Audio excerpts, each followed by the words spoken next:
السلام علیکم ورحمۃ اللہ وبرکاتہ۔ میرے پیارے آقا علیہ الصلوۃ والتسلیم کے پیارے دیوانوں، خاتون جنت حضرت فاطمۃ الزہرا رضی اللہ تعالیٰ عنہا کی کنیزوں، مکاشفۃ القلوب کے ایپیسوڈ نمبر 46 میں آپ تمام کا استقبال ہے۔ الصلاۃ والسلام علیک یا رسول اللہ، الصلاۃ والسلام علیک یا حبیب اللہ، الصلاۃ والسلام علیک یا نبی اللہ، وعلی آلک واصحابک یا نور اللہ، صلی اللہ تعالی علیہ وسلم۔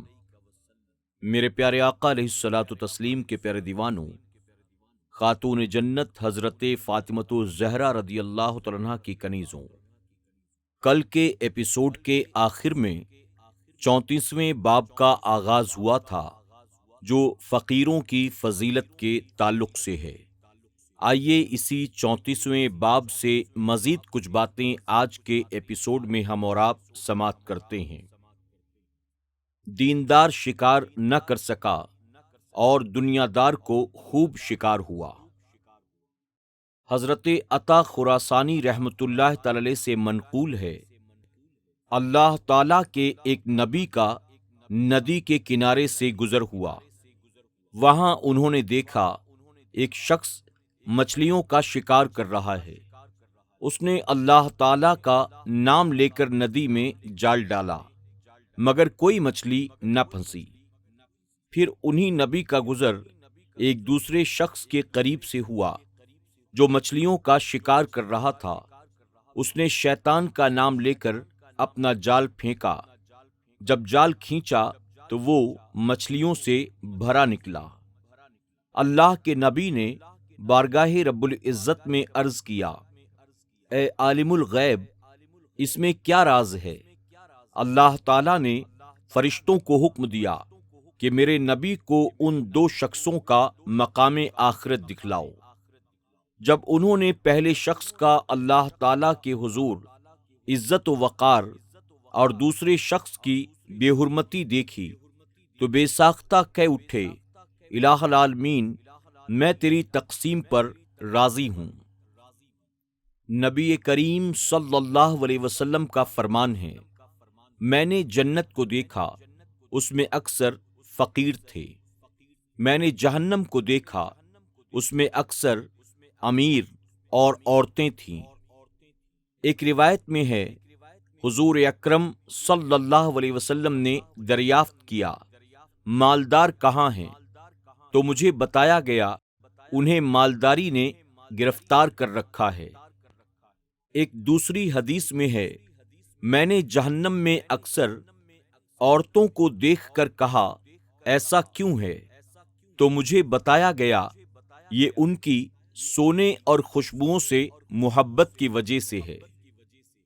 حضور اکرم صلی اللہ علیہ وسلم فرماتے ہیں، فقر دنیا میں مومن کے لیے تحفہ ہے۔ ایک روایت میں ہے، انبیاء اکرام میں سب سے آخر میں حضرت سلیمان علیہ السلام جنت میں داخل ہوں گے، کیونکہ وہ دنیاوی دولت اور اس کی شاہی رکھتے تھے۔ صحابیوں میں حضرت عبد الرحمن بن عوف رضی اللہ تعالیٰ عنہ اپنی مالداری کی وجہ سے سب سے آخر میں جنت میں جائیں گے۔ دوسری حدیث مبارکہ میں ہے، میں نے حضرت عبد الرحمن بن عوف کو گھٹنوں کے بل جنت میں داخل ہوتے ہوئے دیکھا۔ حضرت عیسیٰ علیہ السلام کا قول ہے کہ مالدار بہت دشواری کے ساتھ جنت میں داخل ہوگا۔ حضور اکرم صلی اللہ علیہ وسلم کے اہل بیت رضوان اللہ تعالی علیہم اجمعین سے مروی ہے، آپ نے فرمایا، جب اللہ تعالی کسی انسان سے محبت کرتا ہے تو اسے آزمائش میں ڈال دیتا ہے، اور جب کسی سے بہت زیادہ محبت کرتا ہے تو اس کے لیے ذخیرہ جمع کر دیتا ہے۔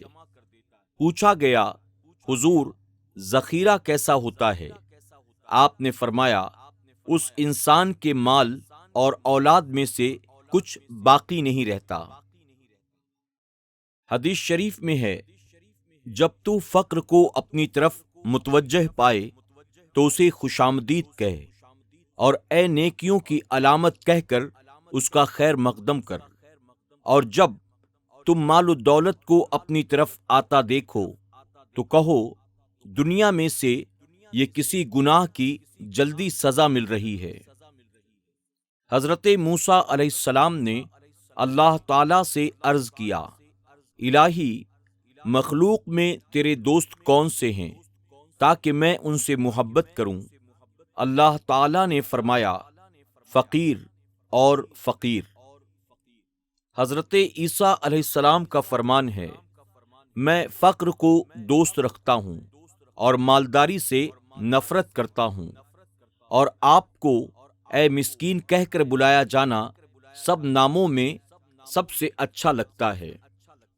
جب عرب کے سرداروں اور مالداروں نے حضور اکرم صلی اللہ علیہ وسلم سے کہا کہ آپ اپنی مجلس میں ایک دن ہمارے لیے اور ایک دن ان فقیروں کے لیے مقرر کیجیے، پس وہ ہمارے دن میں نہ آئیں اور ہم ان کے دن میں نہیں آئیں گے۔ فقیروں سے ان کی مراد حضرت بلال، حضرت سلمان فارسی، حضرت صہیب رومی، حضرت ابو ذر غفاری رضی اللہ تعالیٰ عنہ، حضرت خباب بن الارت رضی اللہ تعالیٰ عنہ، حضرت عمار بن یاسر رضی اللہ تعالیٰ عنہ، حضرت ابو ہریرہ رضی اللہ تعالیٰ عنہ اور اصحاب صفہ کے فقراء رضوان اللہ تعالی علیہم اجمعین تھے۔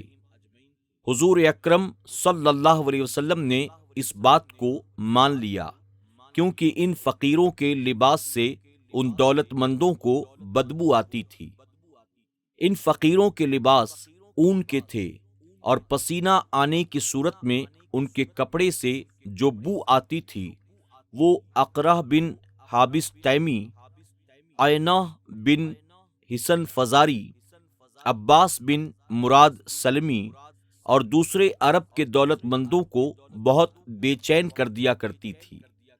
چنانچہ حضور اکرم صلی اللہ علیہ وسلم کی اس بات پر رضامندی کے سبب قرآن پاک کی یہ آیت نازل ہوئی، مفہوم: اور اپنی جان ان سے مانوس رکھو جو صبح و شام اپنے رب کو پکارتے ہیں، اس کی رضا چاہتے ہیں، اور تمہاری آنکھیں انہیں چھوڑ کر اوپر نہ پڑیں۔ کیا تم دنیا کی زندگی کا سنگار چاہو گے؟ اس کا کہا نہ مانو جس کا دل ہم نے اپنی یاد سے غافل کر دیا ہے، اور وہ اپنی خواہش کے پیچھے چلا اور اس کا کام حد سے گزر گیا، اور فرما دو کہ حق تمہارے رب کی طرف سے ہے، اور جو چاہے ایمان لائے اور جو چاہے کفر کرے۔ ایک روز حضرت ابن ام مکتوم رضی اللہ تعالیٰ عنہ نے حضور اکرم صلی اللہ علیہ وسلم کی خدمت میں حاضری کی اجازت طلب کی۔ اس وقت آپ کے پاس ایک قریشی سردار بیٹھا ہوا تھا۔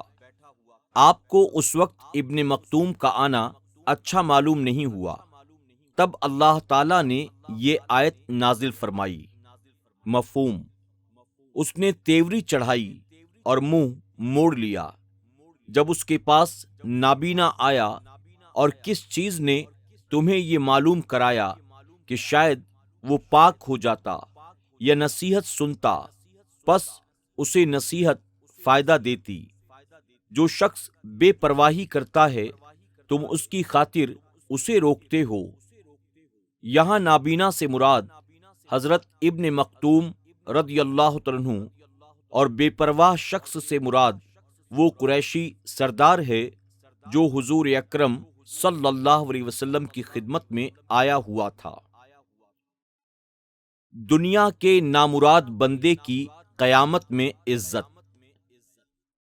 حضور اکرم صلی اللہ علیہ وسلم کا ارشاد ہے، قیامت کے دن ایک بندے کو لایا جائے گا، اللہ تعالیٰ اس سے اس طرح معذرت کرے گا جیسے دنیا میں ایک شخص دوسرے سے معذرت کرتا ہے، اور اللہ تعالیٰ فرمائے گا، مجھے میری عزت اور جلال کی قسم، میں نے تجھ سے دنیا کو تیری بے قدری کی وجہ سے نہیں پھیرا تھا، بلکہ اس عزت و کرامت کے سبب جو میں نے تیرے لیے تیار کی تھی، تجھے دنیا سے محروم رکھا۔ اے میرے بندے، لوگوں کی ان جماعتوں میں جاؤ جس کسی نے بھی میری رضامندی کی خاطر تجھے کھلایا پلایا یا لباس پہنایا، اس کا ہاتھ پکڑ لو، وہ تمہارا ہے۔ لوگ اس دن پسینے میں ڈوبے ہوں گے، اور وہ صفوں کو چیرتا ہوا ان کو تلاش کر کے جنت میں لے جائے گا۔ فقیروں کے پاس دولت ہے۔ فرمان نبوی صلی اللہ علیہ وسلم ہے کہ فقیروں کو پہچانو اور ان سے بھلائی کرو، ان کے پاس دولت ہے۔ پوچھا گیا، حضور کون سی دولت ہے؟ آپ نے فرمایا، جب قیامت کا دن ہوگا، اللہ تعالیٰ ان سے فرمائے گا، جس نے تمہیں کھلایا پلایا ہو یا کپڑا پہنایا ہو، اس کا ہاتھ پکڑ کر اسے جنت میں لے جاؤ۔ فرمان نبوی صلی اللہ علیہ وسلم ہے، جب میں معراج کی رات جنت میں گیا تو میں نے اپنے آگے حرکت کی آواز سنی۔ میں نے دیکھا تو وہ بلال تھے۔ میں نے جنت کی بلندیوں پر دیکھا، وہاں مجھے اپنی امت کے فقراء اور ان کی اولادیں نظر آئیں۔ میں نے نیچے دیکھا تو مالدار نظر آئے اور عورتیں کم تھیں۔ میں نے سبب پوچھا تو بتایا گیا کہ عورتوں کو سونے اور ریشم نے جنت سے محروم کر دیا، اور مالداروں کو ان کے لمبے حسابوں نے اوپر نہیں جانے دیا۔ میں نے اپنے صحابہ کو تلاش کیا تو مجھے عبد الرحمن بن عوف نظر نہ آئے۔ کچھ دیر بعد وہ روتے ہوئے آئے۔ میں نے پوچھا، تم مجھ سے کیوں پیچھے رہ گئے؟ تو عبد الرحمن نے کہا، میں بہت دکھ جھیل کر آپ کی خدمت میں پہنچا ہوں۔ میں تو سمجھ رہا تھا کہ شاید میں آپ کو دیکھ ہی نہ پاؤں گا۔ حضرت عبد الرحمن بن عوف سابقین اولین یعنی سب سے پہلے والے مسلمانوں میں سے تھے۔ حضور اکرم صلی اللہ علیہ وسلم کے جانثار اور ان 10 حضرات میں سے تھے جنہیں حضور اکرم صلی اللہ علیہ وسلم نے جنت کی بشارت دی ہے، اور ان مالداروں میں سے تھے جن کے لیے حضور اکرم صلی اللہ علیہ وسلم نے فرمایا، مگر جس نے مال کو ایسے ایسے خرچ کیا، انہیں بھی مالداری نے اس کی مصیبت میں مبتلا کر دیا۔ حضور اکرم صلی اللہ علیہ وسلم ایک ایسے شخص کے پاس سے گزرے جس کے پاس مال و منال دنیا سے کچھ نہیں تھا۔ آپ نے فرمایا، اگر اس کا نور تمام دنیا والوں میں تقسیم کر دیا جائے تو پورا ہو جائے گا۔ جنت کے بادشاہ۔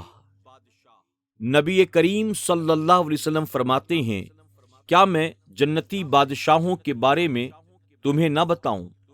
عرض کی گئی، حضور فرمائیے۔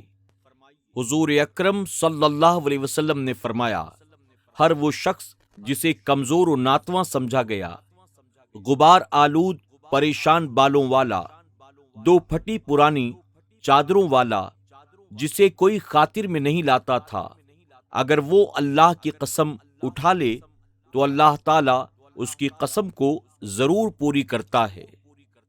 میرے پیارے آقا علیہ الصلوۃ والتسلیم کے پیارے دیوانوں، خاتون جنت حضرت فاطمۃ الزہرا رضی اللہ تعالیٰ عنہا کی کنیزوں، مذمت دنیا کے تعلق سے، ترک دنیا کے تعلق سے اور فقیروں کی فضیلت کے تعلق سے ہم پچھلے کئی ایپیسوڈ سے درس سماعت کر رہے ہیں۔ یہاں ایک بات جو ہمارے اور آپ کے لیے سمجھنا بے انتہا ضروری ہے، وہ یہ ہے کہ دنیا میں ہم وہی جمع کریں جو ہماری دنیا کے لیے کافی ہو۔ یہ نہ ہو کہ ہائے دنیا، ہائے پیسہ، ہائے دنیا، ہائے پیسہ کے چکر میں ہم اپنی دنیا اور آخرت دونوں تباہ کر بیٹھیں۔ یاد رکھیں، حضور اکرم صلی اللہ علیہ وسلم نے فرمایا کہ فقر مومن کا تحفہ ہے۔ ہمیں اور آپ کو بھی چاہیے اللہ جو کچھ عطا فرمائے اس پر اللہ کا شکر ادا کریں، اور دنیا میں کبھی کوئی پریشانی، تنگ دستی، بیماری، مصیبت اگر آئے تو اس پر صبر کر کے اپنے رب ہی سے مدد مانگنی چاہیے۔ انشاءاللہ اسی 34ویں باب سے مزید کچھ باتیں ہم کل کے ایپیسوڈ میں سماعت کریں گے۔ تب تک کے لیے اجازت، اپنا خیال رکھیں اور اپنی دعاؤں میں ہمیں ضرور یاد رکھیں۔ السلام علیکم ورحمۃ اللہ وبرکاتہ۔